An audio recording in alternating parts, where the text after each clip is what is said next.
February 27, 1945. Iwo Jima, Volcano Islands. A 23-year-old Marine stands on the crest of a jagged volcanic ridge with no cover and no intention of finding any. He is firing a Browning automatic rifle from his hip, the weapon bucking against his body with each burst. Brass casings spinning through sulfur-colored air and disappearing into the black sand below. The sound is enormous. Not the single sharp crack of a rifle, but a hammering rhythm that rolls across the volcanic landscape like mechanical thunder. Around him, Japanese soldiers are falling. 5, 10, 20. The slopes below the ridge are becoming a killing ground measured in seconds rather than minutes. Enemy troops who moments ago were advancing with the confidence of men who believed they faced a defeated opponent are scrambling for cover that does not exist on terrain they thought they controlled. He has been standing here for less than 2 minutes. He will stand here for 13 more, fully exposed, the bar braced against his body at waist level, the way John Moses Browning intended the weapon to be used when he designed it in 1917, though neither Browning nor anyone else imagined it would be used like this. By the time his last magazine runs dry, 60 Japanese soldiers will lie dead on the slopes around him.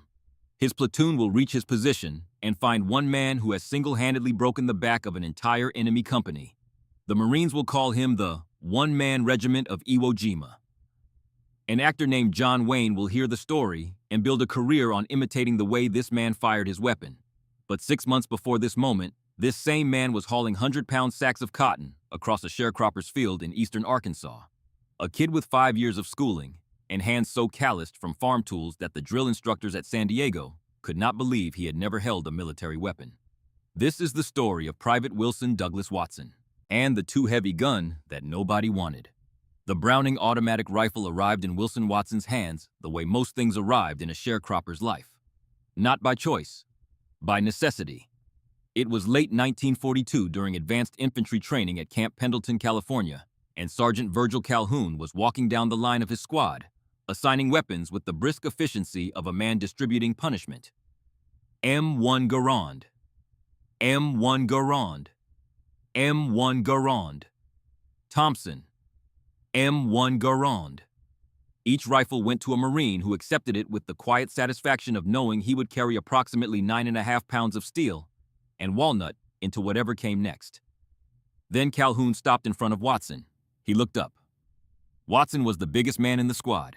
6 feet of Arkansas farm muscle built by years of labor that started before sunrise and ended after dark. Shoulders that had been shaped not by gymnasiums or athletics, but by the simple, relentless physics of hauling cotton sacks, splitting fence posts, and wrestling livestock across muddy fields since the age of 8.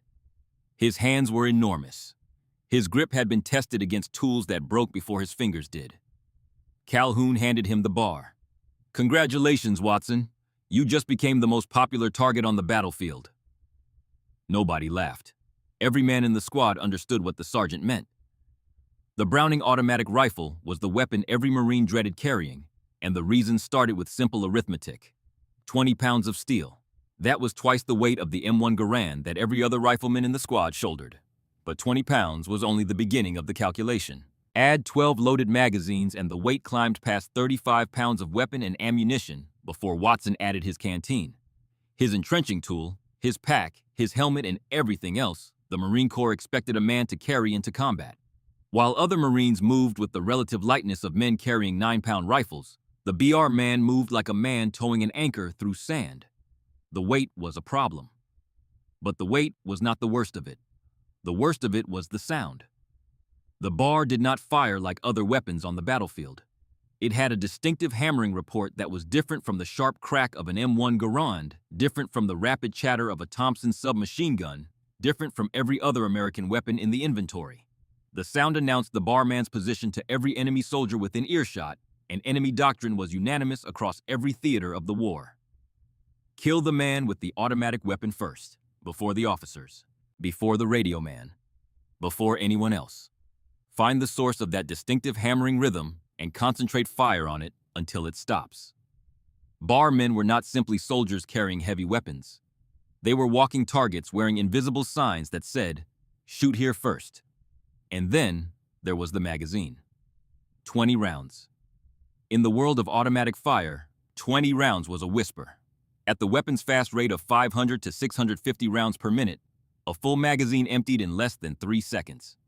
3 seconds of firepower followed by 8 to 12 seconds of vulnerability, while the operator ejected the spent magazine, retrieved a fresh one from his belt, inserted it, and charged the weapon. In the mathematics of close combat, those 8 to 12 seconds were measured not in time, but in odds of survival. Watson understood none of this when Calhoun placed the weapon in his hands. He understood only that the bar was heavier than anything the other Marines were carrying, and that heavy loads were something he had been managing since before he could read. Wilson Douglas Watson had been born in Tuscumbia, Alabama on February 18, 1922. He was one of 12 children, 8 brothers, 3 sisters. By the time he was old enough to remember anything clearly, the family had moved to Crittenden County, Arkansas, where his father Charles sharecropped a farm for a landowner named Tom Sellers near the town of Earl. Sharecropping in Depression-era Arkansas meant working someone else's land for a share of the crop that never quite covered the debt accumulated during the growing season. It meant sunrise to sunset labor in cotton fields that stretched to the horizon. It meant children pulled from school to work the rows because the economics of survival did not accommodate the luxury of education. Watson completed 5 years of schooling, enough to learn basic reading and simple arithmetic. Not enough for the kind of education that opens doors to anything beyond the fields. But those fields gave him something that no classroom could provide. By his late teens, Watson could carry a 100-pound cotton sack across a field for hours without stopping to rest. His back was a machine built for loads. His legs were pistons forged by mud and furrows, and the endless repetition of walking rows from dawn to dark. And he grew up with a gun. Not because his family could afford recreational shooting, but because a sharecropper's family supplemented its diet with whatever the Arkansas timber offered. Squirrels, rabbits, the occasional deer if fortune and the season aligned. Ammunition cost money that the Watson family did not have in surplus, which meant every round fired had to produce results. Watson learned to shoot the way poverty teaches everything, through the absolute necessity of not wasting what little you have. He registered for the draft on June 30th, 1942. 5 weeks later, on August 6th, he enlisted in the United States Marine Corps Reserves in Little Rock, Arkansas. He was 20 years old. The recruiter did not ask about his education. The Marines needed bodies, and Watson's body was exactly what the Corps was looking for. Boot camp at San Diego was designed to break men down and rebuild them as Marines. Watson arrived already built. The physical demands that reduced city boys to exhaustion within hours were for a man who had spent his life doing harder labor in worse heat for no pay, something close to routine. The Marine Corps taught him discipline tactics and the institutional pride that transforms individuals into a fighting unit. Arkansas had already taught him endurance, precision under scarcity, and the understanding that complaining about a heavy load does not make the load lighter. When Calhoun handed him the bar, Watson accepted it with the same silence with which he had accepted cotton sacks, fence posts, and every other burden that the world placed on the broadest back available. The weapon came to him by default, by the simple military logic of putting the heaviest load on the strongest man. An accident of assignment that would 15 months later produce results that changed the way the United States Marine Corps fights its wars. Bougainville taught Watson that the enemy did not fight the way the training manuals predicted. The Japanese on Bougainville did not stand in the open and exchange fire at measured distances like the silhouette targets on the rifle range at San Diego. They hid. They waited with a patience that seemed inhuman.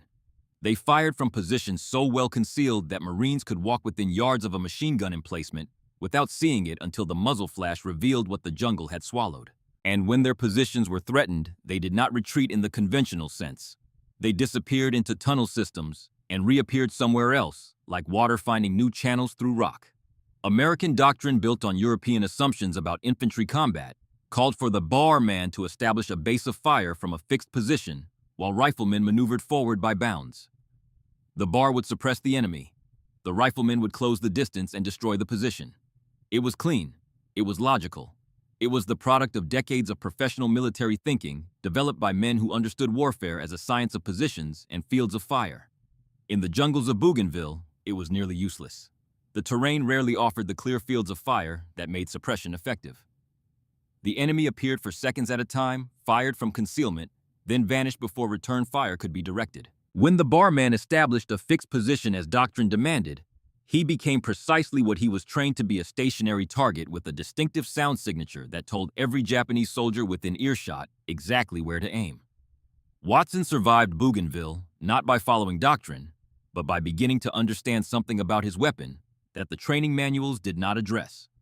The bar's weight, the quality that made it a burden during movement, provided remarkable stability when firing on the move. 20 pounds of steel absorbed recoil in ways that a 9-pound Garand could not. The weapon's tendency to stay on target during automatic fire, a characteristic that was irrelevant from a fixed position, became an advantage when Watson began moving while shooting. He did not articulate this understanding in tactical language. He did not write a report or propose doctrinal revisions. He simply noticed that the weapon worked differently than he had been told. And he filed that observation in the practical, non-theoretical part of his mind, where an Arkansas farmer stores knowledge about which soil holds moisture and which fence posts will rot first. Guam deepened the education. The Japanese defensive positions on Guam were more elaborate than Bougainville, with better prepared tunnels and more sophisticated interlocking fire plans. Watson's squad learned the rhythm of Pacific combat: advance into seemingly empty terrain, get pinned by fire from invisible positions, locate the source through muzzle flashes or sound attempt to suppress and maneuver, succeed or fail, advance again. Each cycle cost time and sometimes lives. It was on Guam that Watson began working with his assistant barman, Private First Class Lester Grimes. In every bar team, the assistant was more than a spare pair of hands. He carried extra magazines, watched the angles the gunner could not see during fire, protected the gunner's flanks during movement, and was prepared to take over the weapon if the gunner went down. Grimes was from the Mississippi Delta, another son of Southern farmland, who understood Watson's silences and his shorthand communication without requiring translation. The two men developed the unspoken partnership that defines effective bar teams. Watson fired, Grimes fed magazines and covered the gaps. They moved as a unit of two within the larger squad, each responsible for keeping the other alive. By the time Company G began preparing for its next operation, Watson had carried the bar through 2 campaigns and hundreds of hours of combat.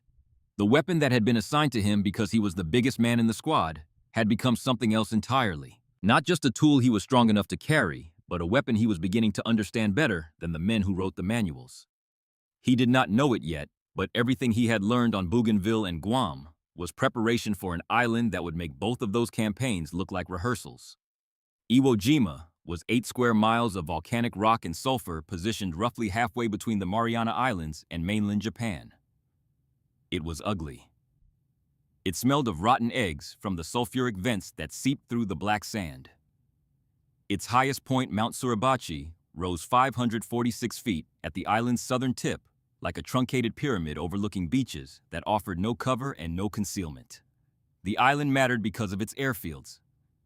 3 strips of flat ground capable of launching and recovering aircraft that could either intercept American bombers heading for Tokyo or provide fighter escort for those same bombers. Capturing Iwo Jima would eliminate a Japanese early warning station, provide emergency landing strips for damaged B-29s returning from bombing runs, and establish a base for fighter escorts that would dramatically reduce bomber losses over Japan.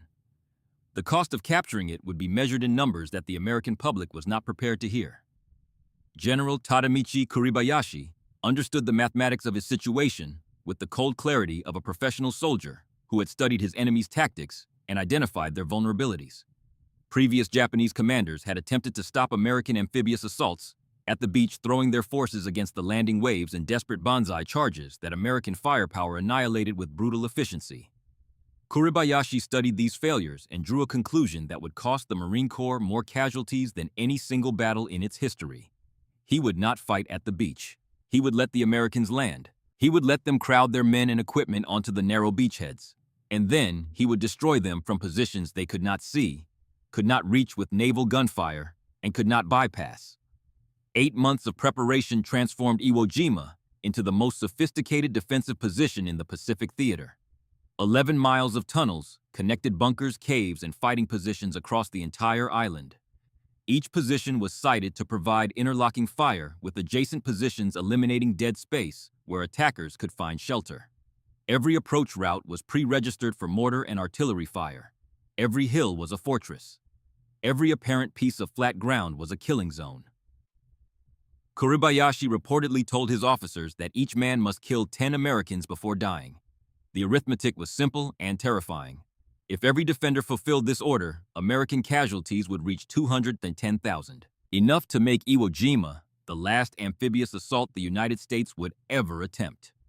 Watson's battalion received intelligence briefings aboard the transport ship that painted a picture of an island unlike anything the Marines had encountered in 3 years of island hopping campaigns. The Japanese had abandoned their previous strategy of meeting assaults at the waterline. Instead, they had prepared defenses in depth designed to absorb and destroy American attacks through attrition rather than confrontation. The briefings were thorough, the intelligence was accurate, and none of it adequately prepared the Marines for what happened when they actually set foot on the island. February 19, 1945. D-Day for Iwo Jima. The black volcanic sand was the first enemy. It was not sand in any normal sense, but volcanic ash fine and loose and heavy that swallowed boots to the ankle and turned every step into a labor that sapped energy and slowed movement to a crawl. Vehicles that should have rolled off the beach bogged down within yards of the waterline. Marines who should have sprinted for cover found themselves wading through black powder that offered the resistance of deep snow without the cold. And for 47 minutes, nothing happened. No gunfire, no mortar rounds, no resistance of any kind. The beach was silent except for the sounds of Marines struggling through volcanic ash and the distant rumble of naval gunfire still pounding positions inland. The silence was not peace. It was patience. Kuribayashi's defenders were watching from positions buried in the hillsides above the beach, counting boats, estimating American strength, waiting for the precise moment when maximum damage could be inflicted on forces that had nowhere to retreat. Watson's boots had barely dried from the surf when the island erupted. The sound came first. Not a single shot, but a simultaneous eruption of fire from hundreds of positions that had been invisible seconds before. Machine guns, mortars, artillery, rifle fire. The hillsides above the beach came alive with muzzle flashes that appeared and disappeared like fireflies in a nightmare, each one representing a position that naval bombardment had not destroyed because the volcanic rock had absorbed the explosive force the way a sponge absorbs water. The Marines had walked into a trap designed by an enemy who understood their tactics better than they understood themselves. Every piece of cover the Americans sought had been pre-registered for mortar fire. Marines who dove behind volcanic rocks found shells landing on those exact rocks within seconds, as if the enemy had placed invisible markers on every conceivable hiding place and assigned a weapon to each one. Every route of advance channeled Marines into machine gun positions hidden in caves and bunkers that naval guns could not reach. Every instinct that training had built into their responses seek cover, establish a base of fire maneuver to flanking positions played directly into defensive preparations that had anticipated exactly these reactions. The regimental historian for the 9th Marines would later record the conditions with language that conveyed the helplessness of that first contact. The 9th faced a heavy curtain of small arms fire from exceptionally well-concealed positions, so well-concealed in fact that the men were unable to locate the source of the fire from within 25 yards of the emplacements. 25 yards. Close enough to throw a rock. And the Marines could not see where the bullets were coming from. Watson's squad advanced 300 yards inland before the killing began in earnest. Sergeant Calhoun directed his men toward a depression in the volcanic rock that offered momentary shelter from the crossfire sweeping the terrain. Watson followed the BAR's weight shifting across his body as he scrambled over ground that seemed designed to punish anyone carrying more than basic equipment. Around him, Marines with lighter weapons moved more quickly, reaching cover before Watson had crossed half the distance.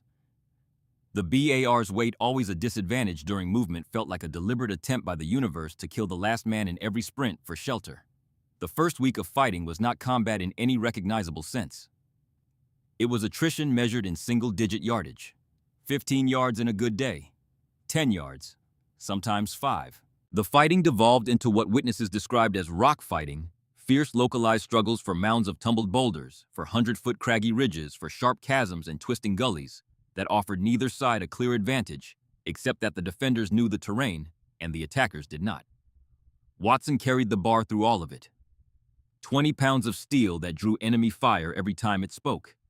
His squad learned the brutal rhythm of Iwo Jima, advance a few yards. Get pinned, locate the source of fire through muzzle flashes that appeared and disappeared faster than a man could aim. Attempt to suppress and maneuver, lose someone or gain 10 yards or both, then do it again. Corporal Earl Nowak, the squad's Polish-American from Chicago's South Side, kept a running count of their daily advances marked in boot lengths rather than yards. His dark humor was the only thing that made the mathematics bearable. Grimes stayed close to Watson, carrying the extra magazines that represented the thin margin between firepower and helplessness. Calhoun directed the squad with the steady competence of a man who understood that keeping men alive was more important than gaining ground that would cost lives to hold. Through these days of grinding attrition, Watson continued developing the understanding of his weapon that had begun on Bougainville and deepened on Guam.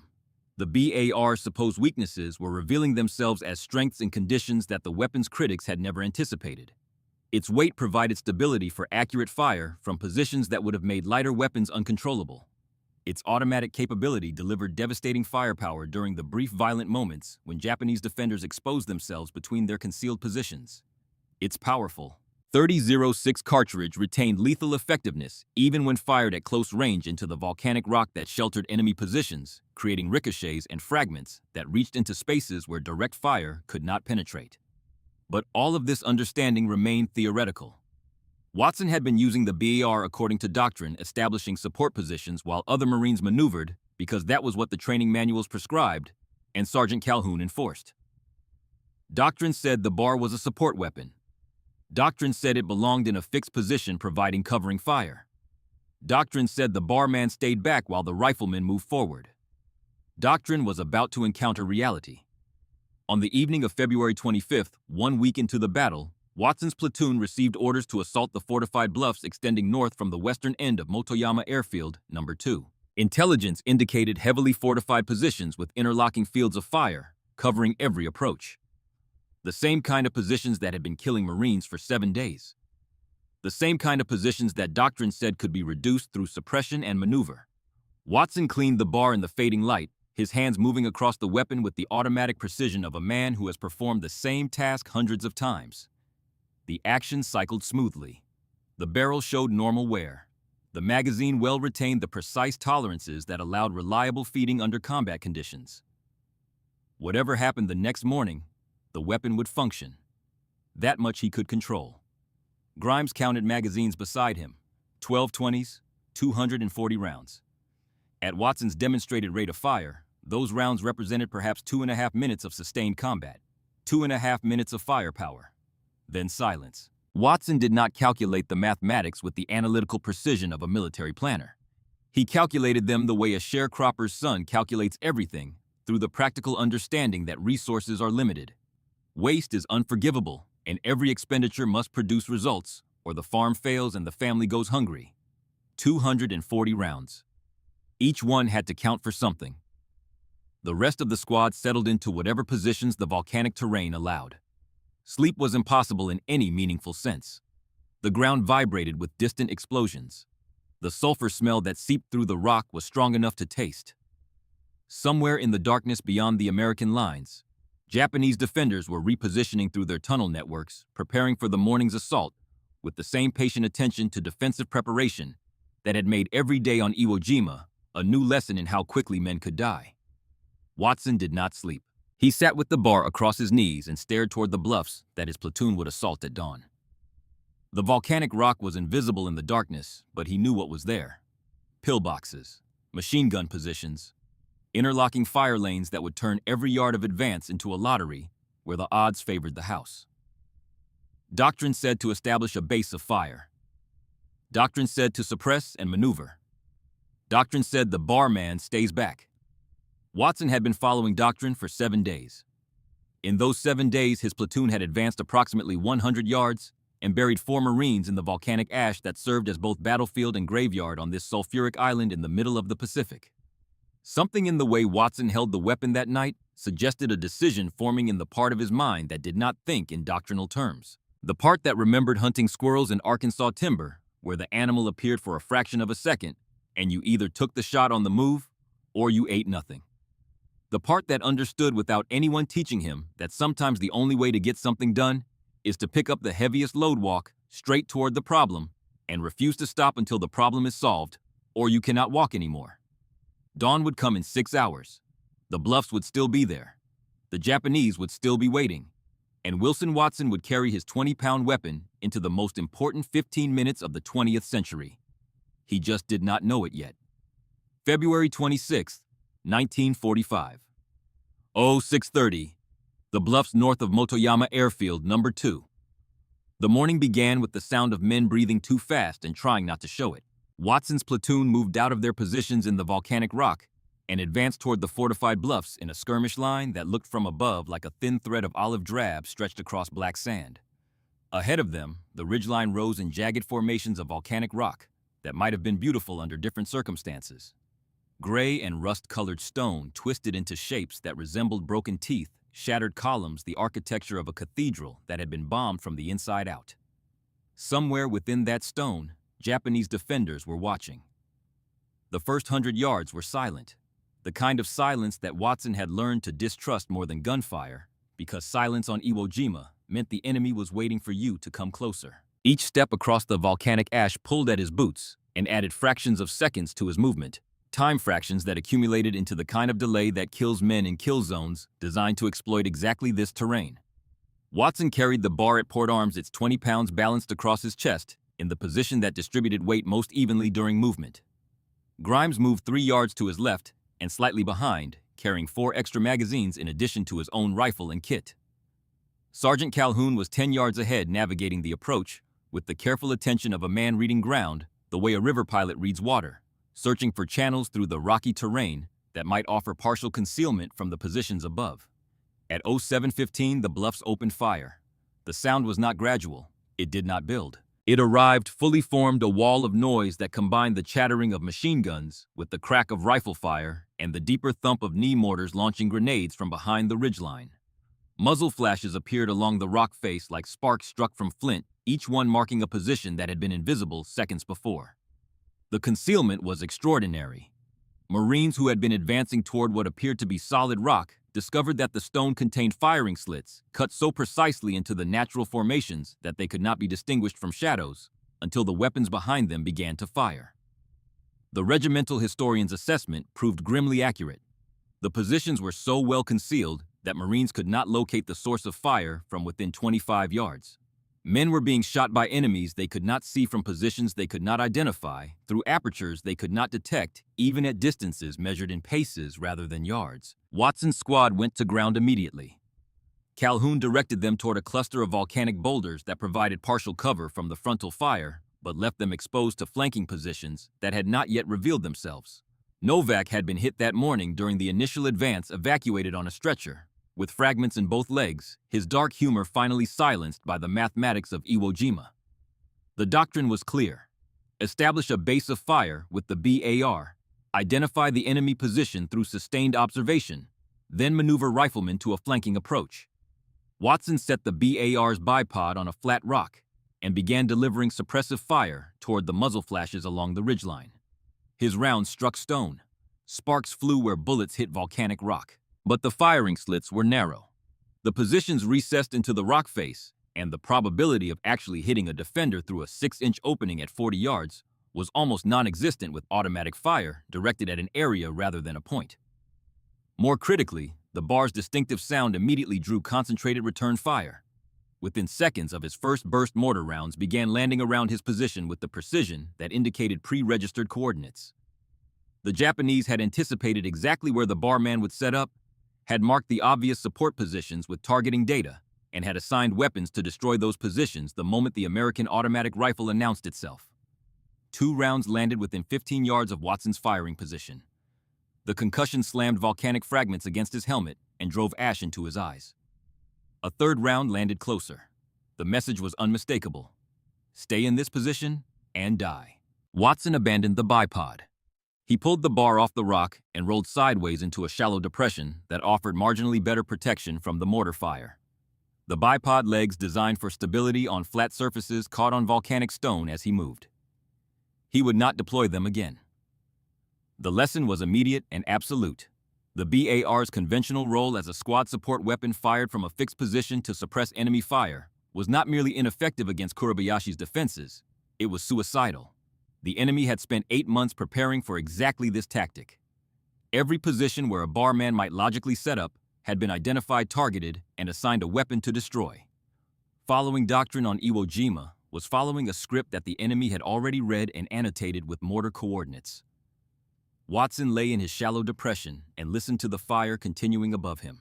The machine gun in this pillbox, approximately 40 yards ahead, was sweeping the approach route with methodical bursts that kept the entire platoon pressed flat against terrain that offered no route forward and no safe route backward.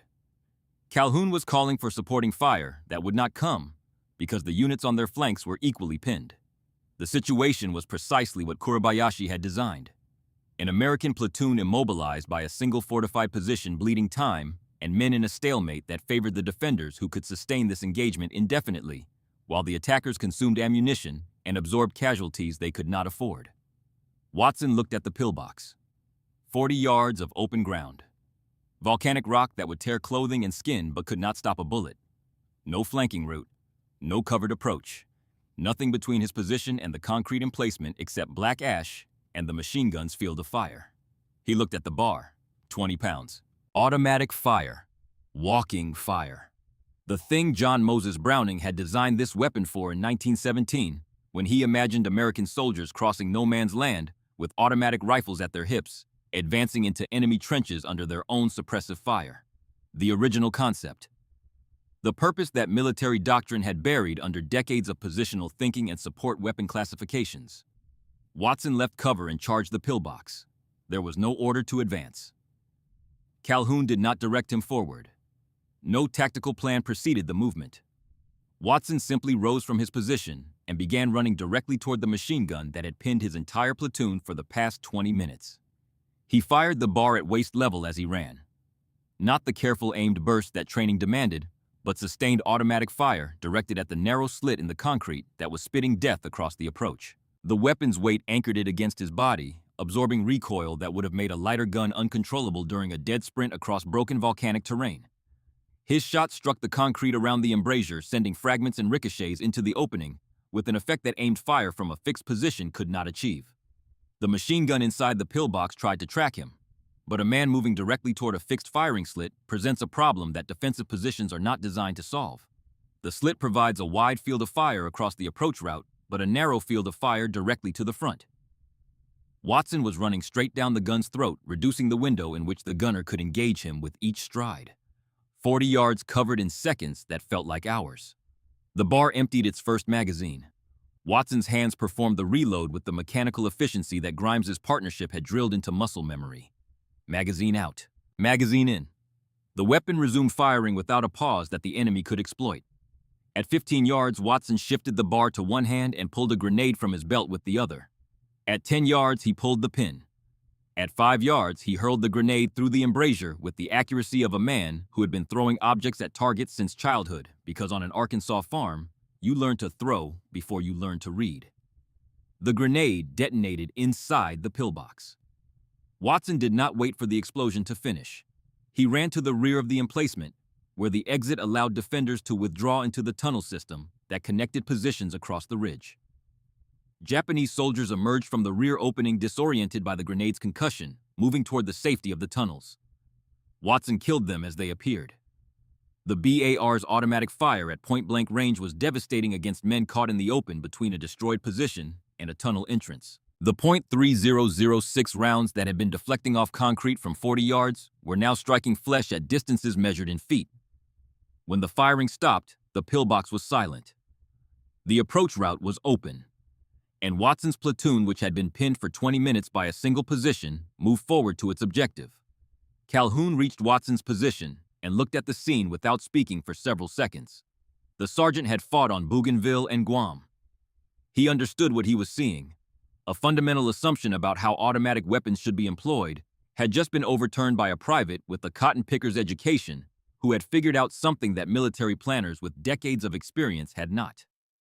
The bar was not a support weapon, not on Iwo Jima, not against defenses designed to destroy support weapons in their positions.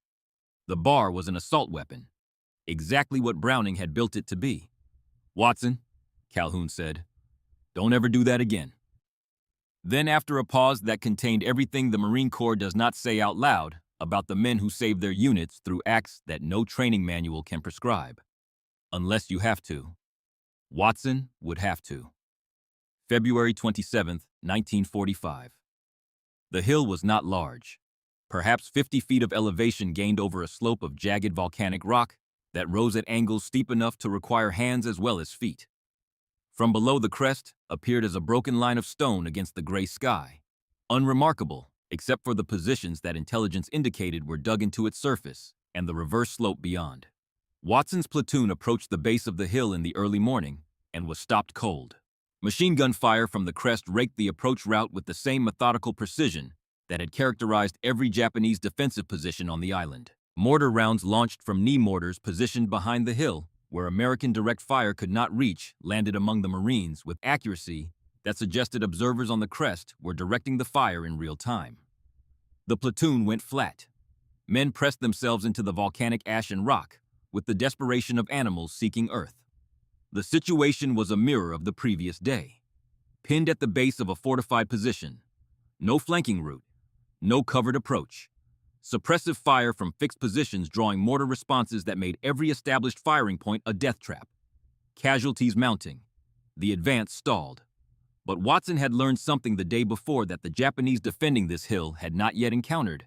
He looked at the slope. He looked at the bar. He looked at Grimes. Grimes looked back. No words were necessary between men who had carried the bar together through 3 campaigns. Grimes shifted the extra magazines in his kit, positioning them for rapid access. He checked his own rifle. He nodded once. Watson rose from cover and began climbing the hill. Grimes rose beside him. The 2 men scaled the jagged volcanic incline under fire that seemed to intensify with each yard of elevation gained. Mortar rounds exploded on the slope around them, sending shards of volcanic rock spinning through air that smelled of sulfur and cordite. Machine gun fire from the crest sought them with the persistent accuracy of gunners who could see exactly where their targets were and could not believe what those targets were doing. Watson fired the bar at waist height as he climbed I. The weapon that had been designed in 1917 for walking fire across the trenches of France was being employed 28 years later for the same purpose against a different enemy on a different battlefield in a different ocean. The concept was identical. An automatic rifle carried at hip level, delivering suppressive fire during an infantry assault, the weapon's own firepower clearing the path that the weapon's carrier intended to walk. Except Watson was not walking. He was climbing. Half running where the slope permitted scrambling on hands and knees where it did not. The bar braced against his body with one arm, while the other hand grabbed volcanic rock for purchase. Grimes climbed beside him, firing his rifle at muzzle flashes above, feeding Watson a fresh magazine, when the distinctive sound of the bolt locking back signaled empty. The Japanese defenders on the crest had prepared their positions for conventional assault. Their fields of fire were designed to stop Marines advancing in squad formations, using suppression and maneuver tactics. Their mortar pre-registration targeted the obvious assembly areas at the base of the hill, where attacking forces would gather before an assault. Their machine guns were sighted to create interlocking fire across the approaches. None of their preparations accounted for 2 men charging directly up the slope through their own fire. One of them carrying an automatic rifle and using it the way a man uses a garden hose, sweeping sustained fire across everything in front of him, while closing distance at a speed that defensive calculations had not anticipated. Watson reached the crest. He did not stop. He did not seek cover. He did not establish a firing position behind the volcanic rocks that lined the hilltop like broken battlements. He stood up, fully exposed, and he began firing the bar in controlled bursts that swept the slopes below and the positions around the crest with the mechanical rhythm of a weapon, doing precisely what it was built to do. What followed lasted 15 minutes. In combat, 15 minutes is an eternity. Entire engagements begin and end in less time. Men live and die in fractions of those minutes. 15 minutes of sustained combat exposure, standing fully visible on a hilltop, while an enemy concentrates every available weapon on your position, is not bravery in any conventional sense. It is something closer to a refusal to acknowledge the mathematics of survival that every other calculation on the battlefield obeys. Japanese soldiers counterattacked from positions on the reverse slope and flanking ridges. The first wave came quickly, troops who had been positioned to repel a conventional assault and who now redirected toward the single threat on the crest. They moved with training and confidence, advancing by bounds through volcanic terrain they knew intimately. Watson's automatic fire met them at ranges that shrank from 50 yards to 30 to 20 as they climbed. The .3006 rounds designed for engagement distances, measured in hundreds of yards, struck with devastating force at distances where body armor had any existed, would have been meaningless. Each burst dropped men who had expected to face a pinned and suppressed enemy, not a standing Marine firing with the accuracy of a weapon that weighed enough to stay on target through sustained automatic recoil. The first wave fell. Magazine change. Grimes, crouched behind rocks at the crest, pushed a loaded magazine into Watson's reaching hand. 3 seconds of silence while the bar fed. Then the hammering resumed. A second wave approached from the north. More cautious. Using the volcanic terrain for cover, moving in short rushes, timed to coincide with pauses in Watson's fire. Their tactics were sound against a conventional threat, but Watson was not conventional. He was a man who had discovered that his weapon's weight made it a stabilized platform for mobile fire, and he moved along the crest to engage the flanking assault from an angle their approach had not accounted for. Grenades arced toward his position. The distinctive pop of knee mortars launched projectiles from behind the ridge that burst among the rocks with fragmentation patterns designed to kill or wound within a 10-yard radius. Watson moved, not away from the hilltop, along it, firing, relocating, firing again. The volcanic rock that provided cover also channeled enemy movement into approaches that Watson could anticipate because the terrain left no alternatives. The Japanese were committing more men. An entire company's worth of soldiers converging on a hilltop held by one Marine with a BIR and his assistant with a rifle. The mathematics should have overwhelmed Watson within the first 3 minutes, but the mathematics assumed a stationary target engaging from a fixed position, and Watson had abandoned that model the day before when he charged the pillbox. He was not holding a position. He was dominating a hilltop by treating the entire crest as a mobile firing platform, moving constantly while delivering automatic fire that disrupted every coordinated assault before it could develop momentum. Minutes passed. Bodies accumulated on the slopes. Watson's ammunition diminished with each burst, the loaded magazines growing lighter on Grimes's belt and heavier in the knowledge that each one was irreplaceable. By the 10th minute, Watson had expended more than 2/3 of his total load. Each remaining burst had to count not just for the targets it engaged, but for the time it bought until the platoon could reach the crest. The Japanese adapted their tactics. Small groups attempting to approach simultaneously from multiple directions, forcing Watson to choose which threat to engage, while the others closed distance. Watson chose all of them. He pivoted. He fired. He moved. The bar's weight, which had been a liability during every movement across flat ground since the day Calhoun handed it to him, had become the precise counterweight his body needed to control automatic fire while stepping, pivoting across uneven volcanic rock with ammunition and enemy soldiers both running out at the same pace. Grimes fed the last magazine into Watson's hand. 20 rounds. Less than 3 seconds of sustained fire if he held the trigger. An eternity if he fired with the precision that the situation demanded. Watson did not spray the last magazine across the hillside. He placed each burst with the discipline of a man who had grown up understanding that ammunition costs money and every round must produce results. Short bursts, 2 to 3 rounds each, aimed at specific targets rather than areas.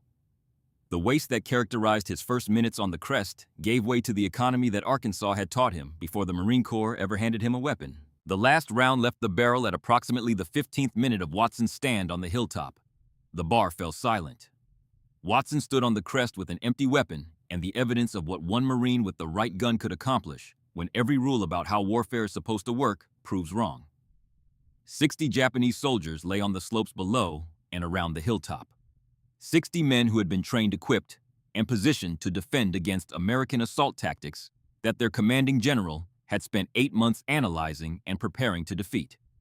60 men who had not anticipated that a single American with an automatic rifle would stand on a hilltop in the open and fight with the weapon the way it was originally meant to be, used delivering its own covering fire during an assault that had no supporting elements because the man conducting the assault was himself the supporting element, the assault element, and the entire tactical plan combined. Watson's platoon reached the crest within minutes of his last shot. They found Watson standing, Grimes beside him, the bar empty, the hill taken. The citation that would later be written in the precise, understated language of military commendation would record that Watson's courageous initiative and valiant fighting spirit against devastating odds were directly responsible for the continued advance of his platoon. The words were accurate. They were also insufficient to describe what the Marines who witnessed the action understood they had seen. They had seen one man do the wrong thing perfectly. The wrong weapon. The gun that was too heavy, too slow, too wasteful of ammunition, too distinctive in its sound, too likely to get its carrier killed before he could fire a single shot. The wrong tactics. Charging fortified positions alone. Advancing uphill into concentrated fire. Standing exposed on a hilltop that should have been a death sentence. The wrong doctrine. Using a support weapon as an assault weapon. Prioritizing firepower and movement over position and suppression. Expending ammunition at rates that training manuals condemned as irresponsible. And it had worked, because the wrong approach was the only approach that Kurabayashi's defenses had not anticipated. 8 months of preparation had accounted for every American tactic in the manual, every doctrine, every standard operating procedure. The one thing the Japanese defensive plan had not accounted for was a man who threw the manual away and fought with the weapon the way its designer had intended it to fight a quarter century before the military establishment decided that a better idea was to make it sit still. Watson did not stop fighting when the hill was taken. There was no ceremony on the crest, no pause for recognition. Calhoun organized the platoon's defense of the newly captured position, while casualties were treated and ammunition was redistributed. Watson received resupply from Marines who had carried extra BAR magazines forward, specifically because word of the previous day's pillbox assault had spread through the company. Men who had watched Watson charge a concrete emplacement alone now ensured that his weapon would not run dry again. The platoon continued advancing into the fortified bluffs. February 28th, March 1st. Each day another few yards of volcanic terrain purchased with blood and ammunition, and the grinding, relentless pressure of Marines who had learned on Iwo Jima that the only direction worth moving was forward. Watson fought through all of it.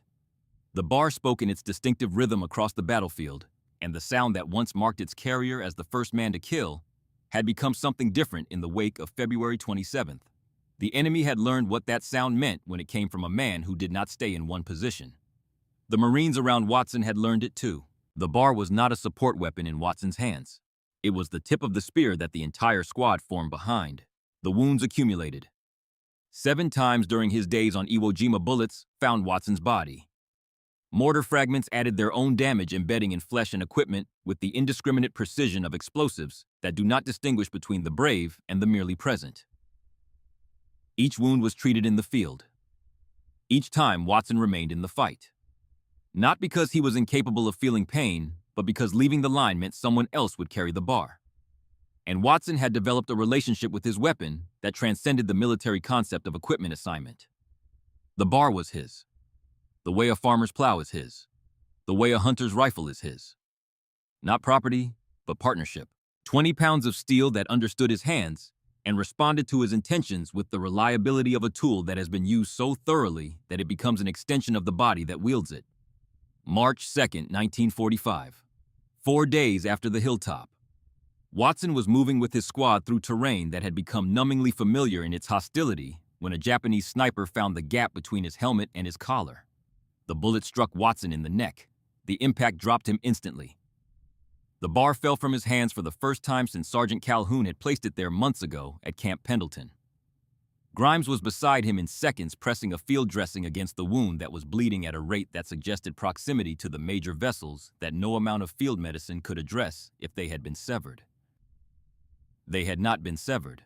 The bullet had passed through the neck without hitting the carotid artery, the jugular vein, or the spinal cord. A fraction of an inch in any direction, and Watson would have died on the black volcanic sand of Iwo Jima. Another name on a casualty list that was growing longer every day. Instead, he was carried to the beach on a stretcher, loaded onto a landing craft, and transported to a hospital ship offshore. Watson left Iwo Jima the same way he had arrived, horizontal, moving across water with the island's volcanic mass growing smaller behind him. Except that when he arrived, he had been crouching in a landing craft holding a weapon nobody wanted. And when he left, he was lying on a stretcher with 7 bullet wounds, mortar fragments in his body, and 15 minutes of combat that would follow him for the rest of his life. The battle continued for nearly another month after Watson's evacuation. Iwo Jima was not declared secure until March 26, 1945. When the fighting finally ended, the cost became clear in numbers that the American public struggled to comprehend. Of approximately 21,000 Japanese defenders, only 216 survived. Of approximately 70,000 Marines who fought on the island, nearly 7,000 were killed and more than 20,000 were wounded. 27 Medals of Honor were awarded for actions on Iwo Jima, more than any other single battle in American history. Fleet Admiral Chester Nimitz, Commander-in-Chief of the Pacific Fleet, would say, of the men who fought there, words that would be carved into memorials and repeated at ceremonies for generations. Among the men who fought on Iwo Jima, uncommon valor was a common virtue. Wilson Watson was one of 27, the sharecropper's son from Arkansas who had 5 years of schooling and a weapon nobody wanted lying on a hospital ship with a bullet hole in his neck, and the knowledge that he had stood on a hilltop and done something that nobody believed was possible. 60 men in 15 minutes. With the too heavy gun, the hospital ship smelled of antiseptic and diesel fuel, and the particular metallic tang of blood that had been cleaned from surfaces, but not from memory. Watson lay on a cot in a ward filled with men whose wounds told the story of Iwo Jima in ways that no after-action report could convey. Missing limbs, bandaged faces, eyes that stared at the overhead without seeing the riveted steel because what they were seeing was still on the island behind them, playing on a loop that no amount of morphine could interrupt. The neck wound was serious. The bullet had passed through muscle and tissue on the left side of Watson's neck, missing the carotid artery by a margin that the Navy surgeon who examined him described to a colleague as the width of a cigarette paper. The surgeon had been working for 36 hours. He had seen wounds that defied medical understanding, men who should have died, but continued breathing, men who should have survived, but stopped. Watson's neck wound fell into the first category. The bullet had traveled through one of the most vulnerable areas of the human body and somehow managed to avoid every structure whose destruction would have been fatal. 7 times on Iwo Jima bullets had found Wilson Watson. Mortar fragments had added their own collection of metal to his body, and he had continued fighting through all of it until the neck wound on March 2nd finally produced enough blood loss and enough damage to require evacuation from the island.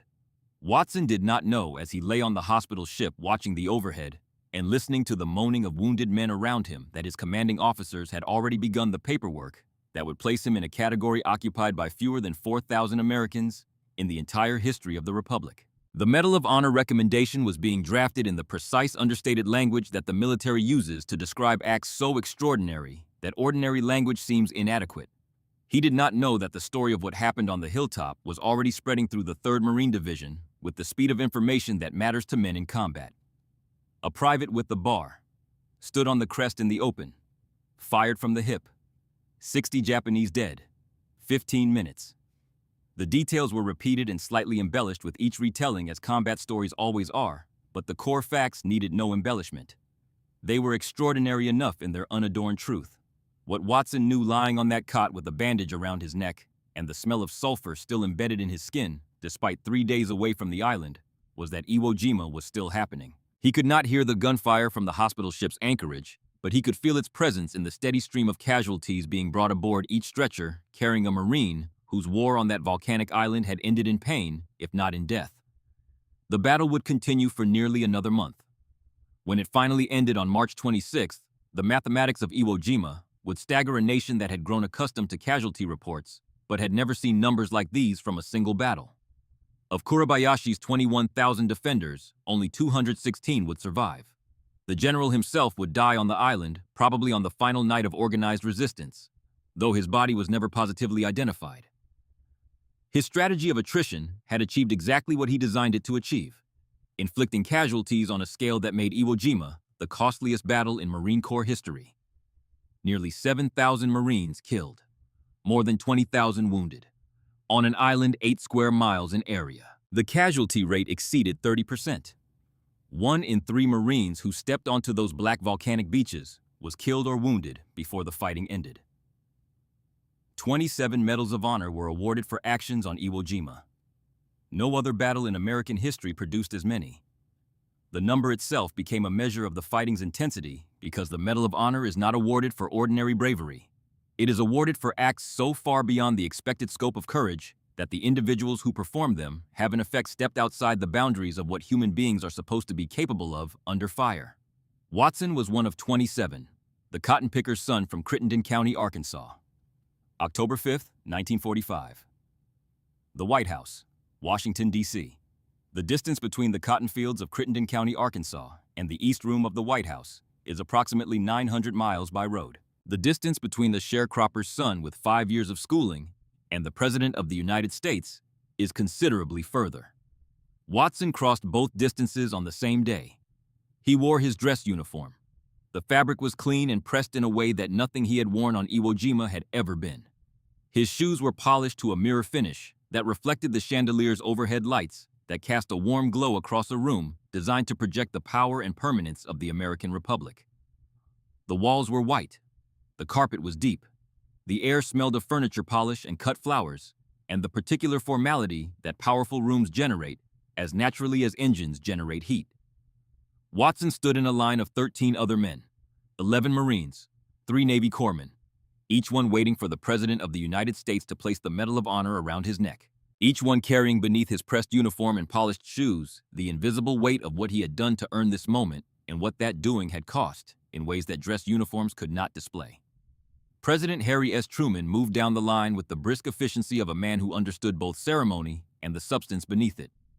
Truman was himself a combat veteran. He had commanded an artillery battery in France during the First World War. He knew what these men had been through, not in the specific details of their individual actions, but in the general understanding that men who have seen combat share with other men who have seen combat a knowledge that exists below language in the part of the mind where the body stores its most fundamental experiences.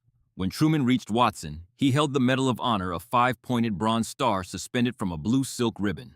The medal depicts Minerva, the Roman goddess of wisdom and righteous warfare, standing with her left hand resting on fasces and her right hand holding a shield. The figure is surrounded by the words, United States of America, and the entire medallion hangs from an anchor, the symbol of naval service that includes the Marine Corps. Truman placed the ribbon around Watson's neck. The medal settled against Watson's chest, its weight negligible compared to the 20 pounds of steel he had carried on Iwo Jima, but its significance heavier than anything Wilson Douglas Watson had ever been asked to bear. The citation was read aloud. The words filled the East Room with the same formal precision that characterized every Medal of Honor presentation language, carefully constructed to convey extraordinary acts through the restrained vocabulary of military commendation. For conspicuous gallantry and intrepidity, at the risk of his life above and beyond the call of duty, as automatic rifleman serving with the 2nd Battalion, 9th Marines. 3rd Marine Division during action against enemy Japanese forces on Iwo Jima Volcano Islands, February 26th and 27th, 1945. The citation described both actions, the pillbox assault on February 26th, the hilltop stand on February 27th. The words "fired from his hip" appeared in the text recording for official history the technique that Watson had employed on the crest of that volcanic hill, the technique that John Moses Browning had designed the bar for in 1917, and that military doctrine had subsequently buried under decades of support weapon classification. His courageous initiative and valiant fighting spirit against devastating odds were directly responsible for the continued advance of his platoon. Watson listened to the words the way a man listens to someone describing a place he has visited but would rather not return to. The language was accurate. Every fact was correct. But the facts arranged in the orderly sequence of a military citation could not convey the smell of sulfur and blood on that hilltop, could not reproduce the sound of the bar hammering across volcanic rock while 60 men tried to kill the person holding it, could not describe the feeling of standing in the open while every instinct and every piece of training screamed to get down. Get behind cover, stop being a target, and choosing instead to remain standing because the platoon below needed the hill more than Watson needed to live. The New York Times reported the ceremony the following day. The article noted that battle fatigue was still visible on the faces of some of the Marine Guard of Honor, many of whom had recently returned to this country. The observation was accurate. The war had ended 2 months earlier with Japan's surrender on September 2nd, but the faces of the men who had fought it still carried the evidence of what they had seen and done, written in expressions that formal ceremonies and pressed uniforms could not entirely conceal. Watson wore the Medal of Honor out of the White House and into a world that was already beginning to forget what Iwo Jima had cost. 20 days after the White House, Watson came home to Earl. The town he returned to was the same town he had left 3 years earlier, which is to say, it was a small agricultural community in the flatlands of eastern Arkansas, where cotton was king and sharecroppers were its subjects. The streets were the same streets he had walked as a boy. The fields surrounding the town were the same fields where he had hauled 100-pound sacks under a sun that did not distinguish between the strong and the weak, only between the standing and the fallen. But Earl had not seen anything like October 25th, 1945. The entire town closed. Every business shuttered its doors from 1:30 to 3:30 in the afternoon. A parade moved through streets that Watson had walked barefoot as a child. Streets that were now lined with people who had read about Iwo Jima in newspapers and heard about it on radios, and who now stood watching a local boy pass by wearing a medal that only a handful of living Americans possessed. At Earl High School, a program was held in the auditorium. Governor Ben Laney spoke. He spoke about sacrifice and valor, and the kind of courage that defines a generation. Congressman E.C. Took Gathings spoke. He spoke about Arkansas and its sons who had served the nation in its hour of greatest need. Other officials spoke. They spoke in the elevated language that politicians employ when standing in the presence of men who have done things that politicians can only describe. Then Watson was invited to speak. He stood before the audience, the Medal of Honor on his chest. His neck wound healed to a scar that would remain visible for the rest of his life. And he said the words that would become the most honest summary of Wilson Douglas Watson that anyone would ever record. I guess I grew up with a gun. Now I want to take it easy for a while and get caught up with my hunting. The audience applauded.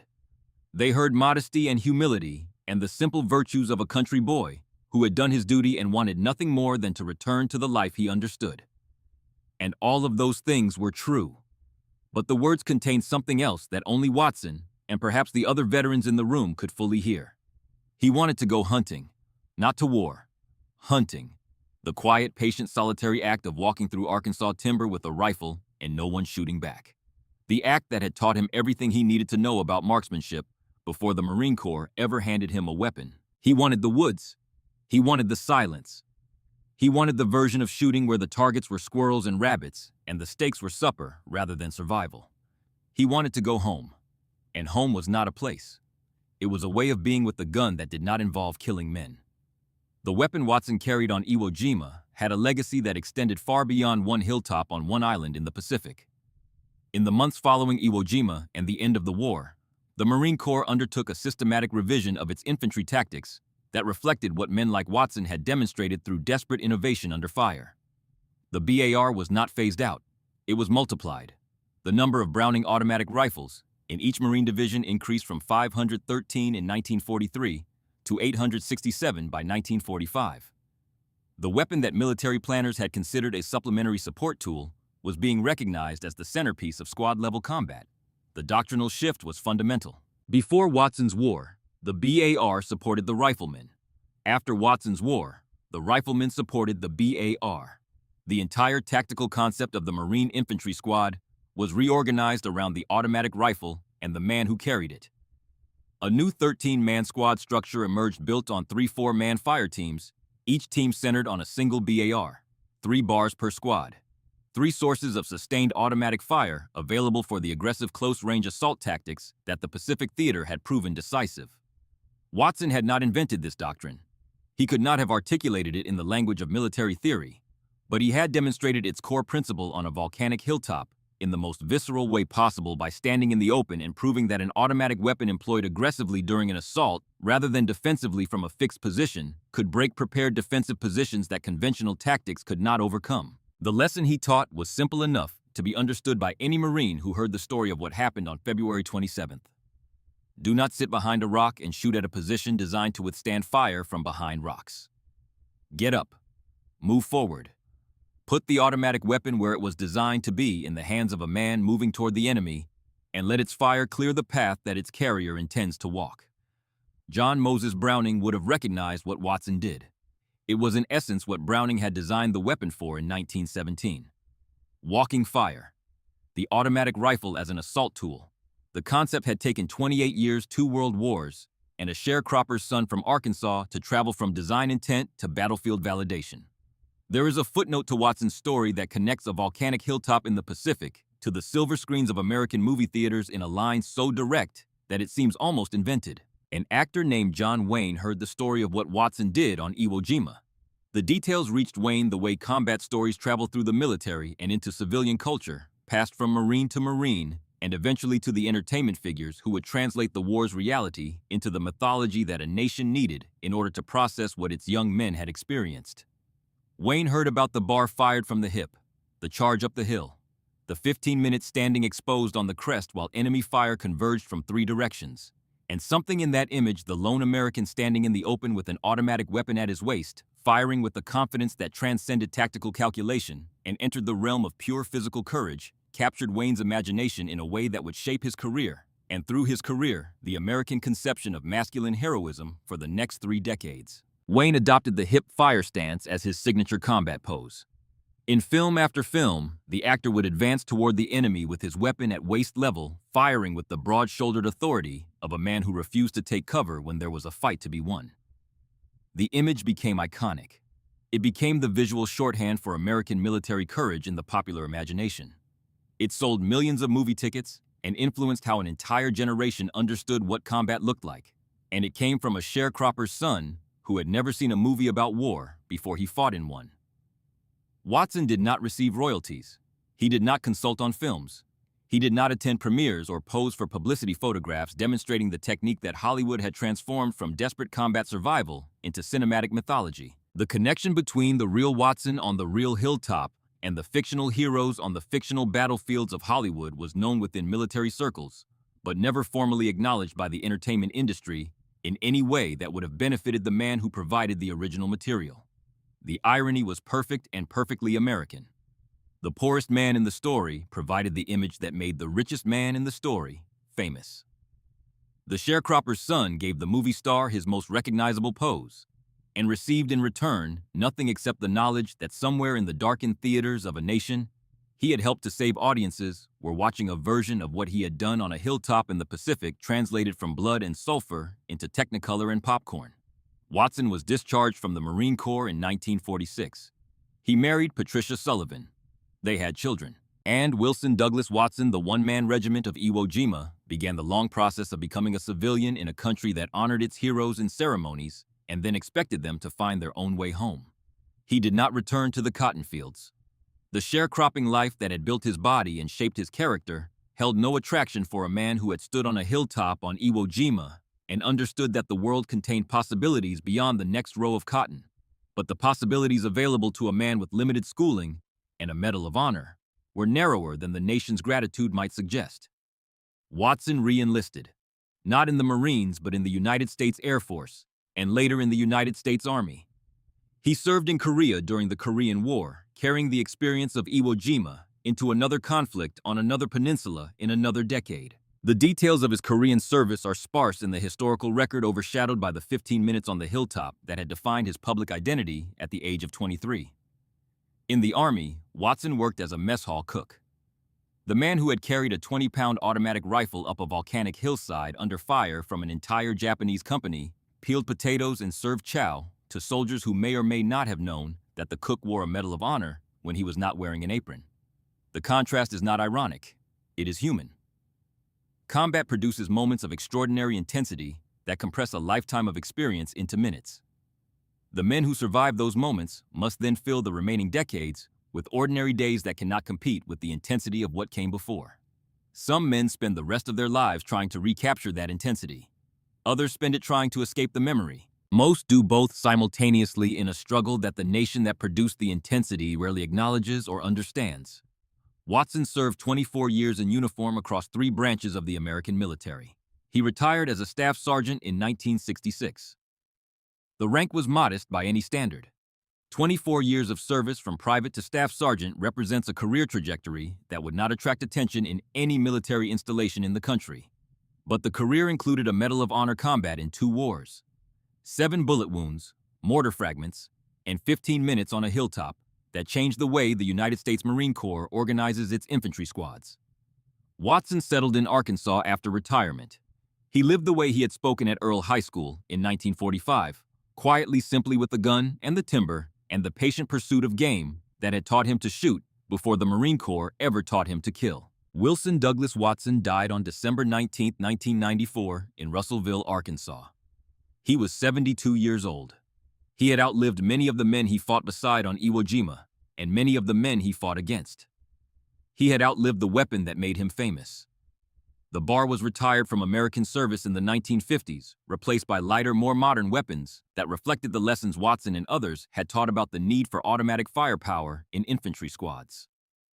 He had outlived the actor who borrowed his combat style and turned it into Hollywood gold. He is buried in Russell Cemetery in Ozone, Johnson County, Arkansas, a small cemetery in a small town in a state that most Americans could not locate on a map without help. The grave is a long way from Iwo Jima, a long way from the White House, not far at all from the cotton fields of Crittenden County, where a boy learned that the heaviest loads are carried by the people who complain about them the least. The Medal of Honor citation ends with 14 words that contain everything the military needed to say about what Watson did and why it mattered. His courageous initiative and valiant fighting spirit against devastating odds were directly responsible for the continued advance of his platoon. The continued advance of his platoon. Not the winning of the war. Not the changing of doctrine. Not the inspiration of a movie star. The continued advance of his platoon.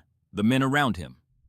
The Marines who needed the hill taken so they could move forward and take the next hill and the next until the island was secured and the battle was over and the survivors could go home. Watson did it for his platoon. The rest of it, the Medal of Honor. The doctrinal revolution. The Hollywood legend. The place in the history of American arms happened around his action the way ripples happen around a stone dropped in water. The stone does not intend to create ripples. It simply falls. The water does the rest. February 27, 1945. A 23-year-old Marine stands on the crest of a volcanic ridge on a sulfuric island in the middle of the Pacific Ocean. He is firing a Browning automatic rifle from his hip. The weapon weighs 20 pounds. It was designed in 1917 for a war that ended before it could prove itself.